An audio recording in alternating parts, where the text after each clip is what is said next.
Nagbabalik ang PTV Sports at ngayon makakausap natin live via Zoom si Miss Gabby Desales, isang female rally racer na nagwagi sa 2024 Philippine Rally Cross Series. Good morning! Good morning, Gabby. Hello, good morning. Ayan, syempre maraming salamat for joining us this morning. Umpisahan na natin ang ating kwentuhan and syempre we would like to know paano ka ba napunta sa rally racing? Actually, I have been racing for about, I think 7 years now. And nag-start lang ako sa rallycross and rally just last year. So, my first experience in that discipline was for rally. So, ito naman yung sa open road siya. And I was a navigator and not a driver. And then yung boyfriend ko naman yung driver. So, pag navigator ka kasi, you have to be reading a road book. So, ikaw magsasabi dun sa driver kung kaliwa, kanan, anong klaseng turn siya, sharp ba siya, and ano yung mga pwede nilang i-expect. Meron bang bangin in the next few meters. So, yung mga ganon, you're the mind of the driver. And then, I also wanted to experience rally racing myself. So, I started with Rallycross. So, I completed the series for Philippine Rallycross last year, and luckily, I was able to get the championship at the end of the season. Nice. Yes, sa pagsimula mo, Gabby, ano ba yung naramdaman mo, yung first experience mo nung nag-start ka sa sport na to? Actually, yung first experience ko, sobrang kabado ako. Kasi ever since I started racing, medyo intimidating for me ang dirt na iba yung level of respect and paghanga ko sa mga rally racers. Kasi very unpredictable yung road conditions. Unlike sa circuit na pare-pareho yung condition ng road unless umulan. But for rallycross specifically, every time may dadaan na driver, mag-iiba yung road condition. So, I drive a Vios and some of the racers drive a 4x4. So, yung mga pick-up, pag dinaanan na nila yung track, medyo mas magiging challenging na siya for sedans. So, kailangan you're quick to adapt to the road conditions kasi you never know what's up ahead. Ayun. Kaya exciting siya. Okay.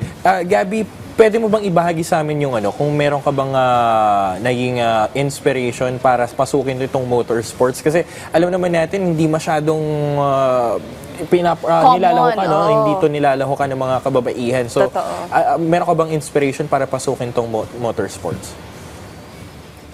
Actually, the inspiration talaga nang galing sa family ko, particularly my uncle. So, yung kapatid ng mommy ko, siya yung nasa picture na to. He's been in the motorsport industry for almost his whole adult life. So, ako nung bata ako, lagi akong bitbit sa racetrack. Nakasakay ako sa racetrack before, parang bago pa lang ako mag 7 years old. So, talagang na-entice ako kasi yun yung kinamulatan ko growing up. And then, additionally, yung lolo ko naman, car enthusiast siya. So, pagdating ko pa lang sa mundong to, nakikita ko na yung mga kotse na binubuo niya, yung mga luma, yung mga bago. So, talagang nandun na siya sa akin growing up pa lang. And na-motivate ako na gusto ko rin ng ganun. I wanna be unique. I wanna have a sport na hindi masasabi ng karamihan na natsubukan na nila. Nice.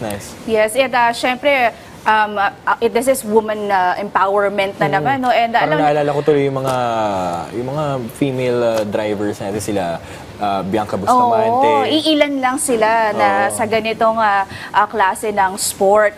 Pero Gabby, what do you think ba na common na sinasabi ng iba na kapag ang papasukin mo is competitive racing?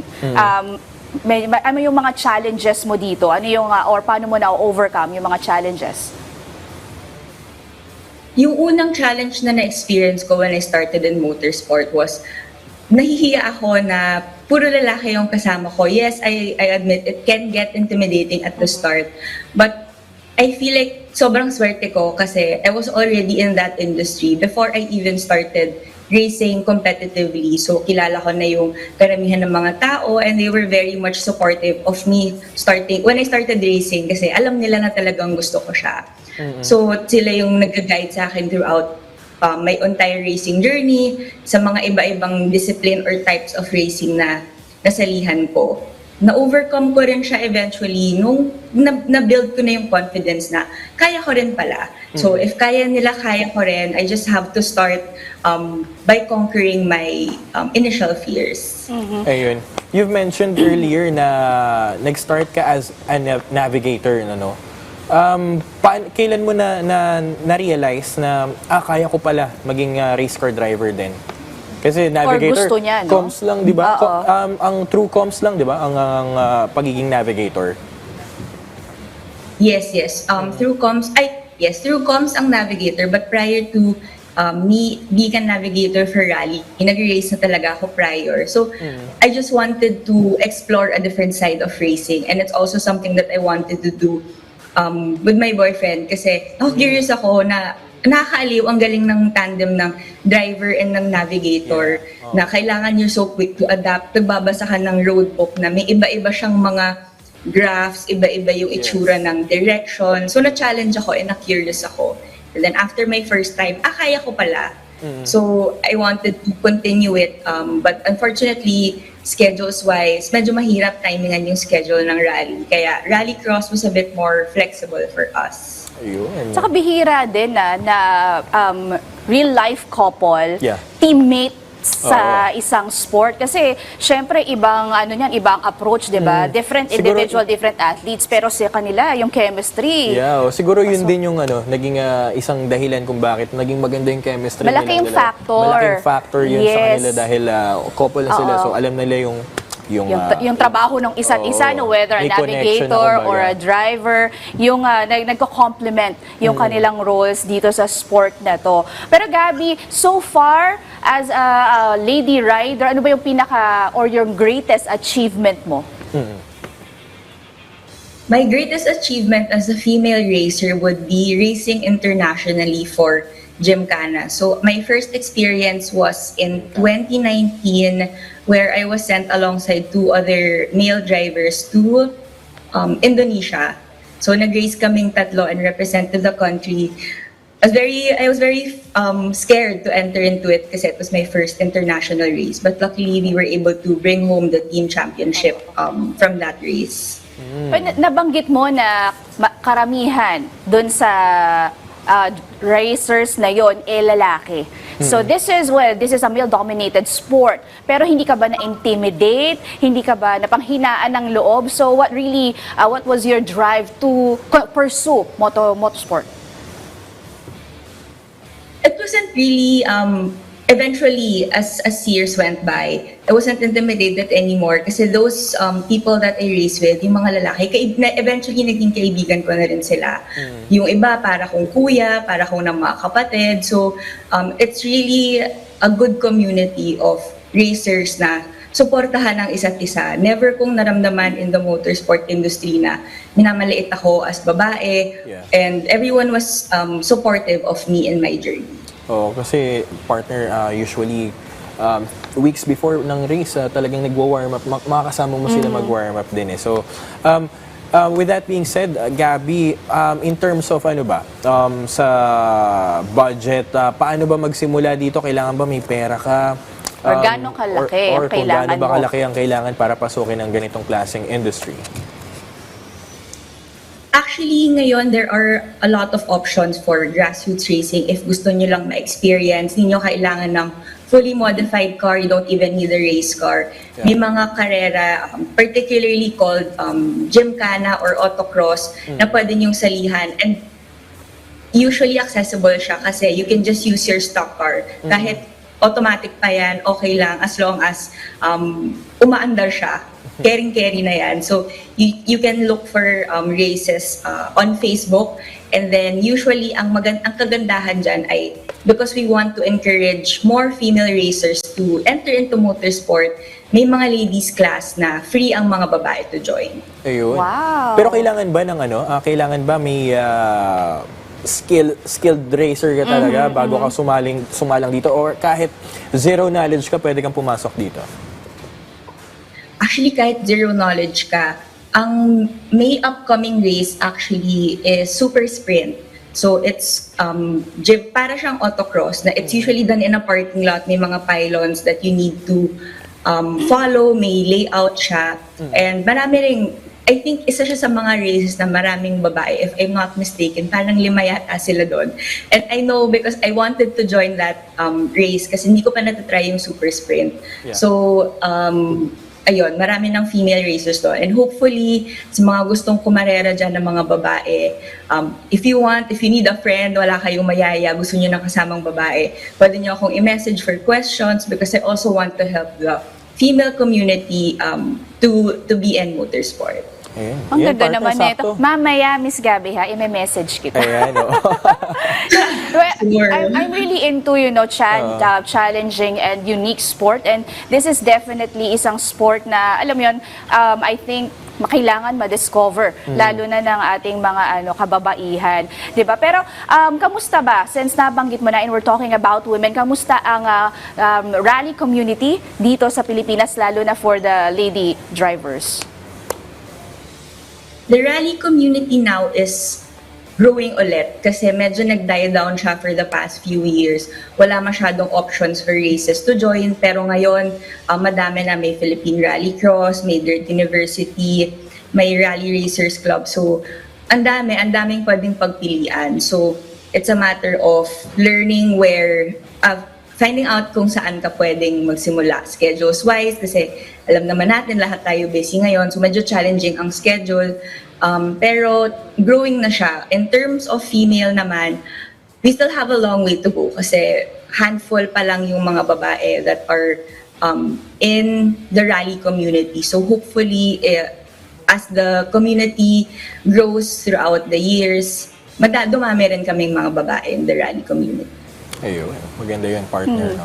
Pero gusto ko lang din itanong, Gabby, since driving, yung natin, race car driving, rally driving, gusto ko lang itanong dahil medyo sikat ngayon sa social media yung yung pagiging reckless ng mga ibang mga dito sa Pilipinas. So, what's your take about doon sa parang ginagawa nilang racetrack yung national roads no? So, anong masasabi mo doon sa mga na dapat pumunta lamang sila sa track at hindi sa gamitin yung pagiging reckless nila sa national roads?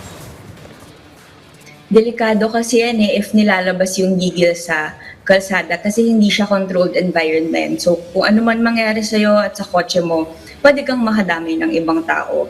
So if alam mong sa sarili mo meron kang gigil sa pagmamaneho, may mga outlet na pwedeng labasan ng gigil mo. Mag-karting ka, if that's the most accessible, kasi marami ng mga indoor karting ngayon sa mga mall, pwede kang maglabas ng gigil mo doon na sa kalsada mo usually nilalabas.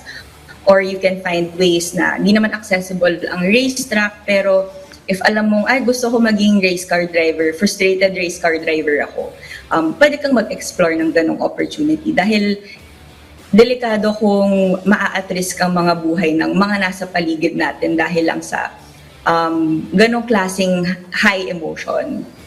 Pero pagdating naman sa competition, Gabby, paano mo ba nilalabas yung gigil mo? I mean, how do you stay focused and composed during the whole time you're driving?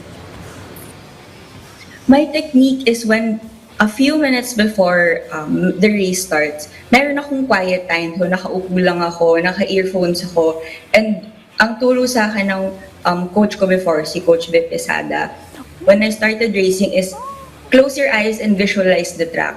If kailangan mong to mimic the hand movements, gawin mo na. Pikit ka lang from start to finish, i-visualize mo yung buong racetrack para pag game time na, focus na lahat, wala ka nang iisipin, all problems outside the door. And yung isa sa mga natutunan ko is kapag gymkhana kasi or slalom, may mga noise sa labas, may music, may mga sumisigaw na mga nanonood, and that distracts me. So ako lagi akong naka-windows up kasi gusto ko, ako lang at yung kotse yung nagsisync, wala akong outside forces na nagko-cause ng distraction sa akin. Wow, nabanggit mo si Coach Vic, sorry. Shoutout lang kay Coach Vic Isada. Coach ko naman siya sa volleyball nung college. Ay, ang galing! Yes, sobrang helpful ni Coach Bip sa racing journey ko. Na ano ko rin siya, nakasakay na rin ako sa kanya during one training no nagme-mentor siya sa rally. So very interesting talaga tong rally motocross, Gabby. Pero if you want to shout out somebody, kung may gusto kang pasalamatan, the floor is yours. First of all, of course, I would like to thank God for this opportunity dahil napaka-unique ng opportunity na to for me, and I consider myself very, very lucky. But of course, throughout my journey, my family has been very supportive. My teammates from Motorsport Development Program ng AAP have been there with me since the start of my racing journey. And of course, my sponsors. Racing is a very can be an expensive sport, and with their help, it eases the financial strain on me. So, marami akong sponsors that have been there with me since I started racing back when I was 17 years old. So, maraming salamat sa inyong lahat. Of course, my boyfriend also, who's supporting me in my racing journey as well, and ang aking co-driver sa rallycross, sa rally. So, sa lahat ng sumusuporta sa akin, maraming salamat. And to all the aspiring female race car drivers, I hope that you find the courage to start your journey in racing. And if I can be a tool to help you sa pagsimula niyo sa racing journey, I would very much would love to have that opportunity. Ayan. Maraming salamat, Ms. Gabby Desales, for your time this morning. And good luck sa iyong upcoming tournaments. Thank you so much, and good morning sa inyong lahat.